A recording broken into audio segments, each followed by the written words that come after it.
मेरे चैनल में आप सबका स्वागत है। रीना और राजू की लव स्टोरी, एक ऐसी लव स्टोरी जो आपको फीलिंग कराएगी कि प्यार में सब कुछ जायज है।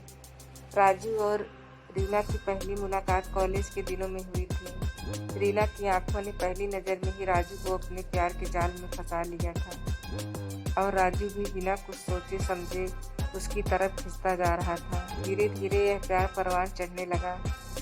दोनों को लगा कि कुदरत ने उनको एक दूसरे के लिए ही बनाया है। दोनों ने वादा किया कि जब उनकी पढ़ाई खत्म होगी और राजू को किसी कंपनी में अच्छी जॉब मिल जाएगी तब वह अपने माता पिता से अपनी शादी की बात करेंगे। समय गुजरता गया और राजू को एक मल्टीनेशनल कंपनी में अच्छे पैकेज पर जॉब भी मिल गई।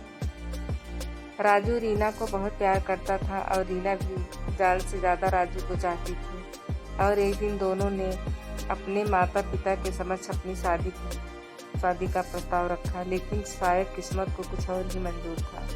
कहते हैं ना कि दुनिया का हर व्यक्ति भाग्य के बारे में जरूर जानता है, लेकिन भाग्य में क्या लिखा होता है वह कोई भी नहीं जानता।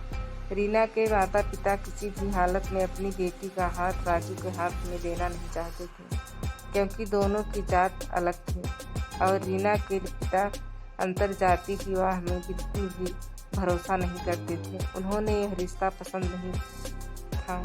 जब बात बिगड़ने लगी तो राजू अलग होने के लिए तैयार हो गया और वह रीना की नज़रों से बहुत दूर हो गया। इस घटना को 6 साल बीत गए और एक दिन फिर राजू और रीना एक दूसरे के सामने आकर खड़े हो गए।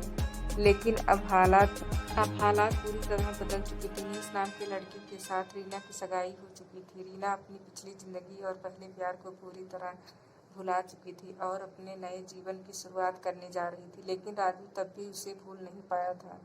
उसने सगाई तोड़ने के लिए रीना को मनाया भी, लेकिन वह असफल रहा। किसी ने सच ही कहा है कि प्यार को पाने के लिए आदमी किसी भी हद तक जा सकता है। राजू भी अपने प्यार को पाने के लिए पागलपन की हद तक जा पहुंचा। उसने किसी भी तरह दिनेश को रास्ते से हटाने का मन फैसला कर लिया और क्रोध में आकर जुलाई 15-21 में उसे मुंबई की एक इमारत की 7वीं मंजिले से दिनेश को फेंक दिया। दिनेश की मौत के आरोप में राजू की गिरफ्तारी हुई। पूरा मामला कोर्ट में गया और जिसे वह अपनी जान से भी ज़्यादा प्यार करता था, उसी रीना की गवाही पर राजू को कोर्ट ने आजीवन कारावास की सज़ा सुना दी। राजू को जेल की सलाखों के पीछे धकेल दिया। प्यार एक नशा है जो कभी उतरने का नाम नहीं लेता। राजू भी इसी नशे की गिरफ्त में पूरी तरह फंस चुका था। जेल जाने के बावजूद भी उसके मन में रीना के प्रति प्रेम जीवित था। जब वह जमानत पर छूटकर बाहर आया तो वही प्यार फिर से परवान चढ़ने लगा। इस बार किस्मत ने राजू का पूरा साथ दिया और रीना ने उसे प्यार को स्वीकार करके उसके साथ शादी कर ली। दूसरी तरफ राजू का मामला मुंबई हाई कोर्ट में चला गया। किसी समय अपने भावी पति दिनेश की हत्या के आरोपी को सजा सुनाने के लिए कोर्ट में गवाही देने वाली रीना अब उसी आरोपी पति राजू को बचाने के लिए बेताब हो गई। उसने अपने पहली गवाही बदलने की इच्छा जाहिर की, लेकिन भारत का कानून कहाँ कभी किसी को छोड़ता है। कोर्ट ने रीना की याचिका खारिज करते हुए राजू की सजा को बरकरार रखा। आज भी रीना राजू को कानून की गिरफ्त से बचाने के लिए पूरी जहद कर रही है। किसी ने गलत नहीं कहा है कि प्यार और युद्ध में सब कुछ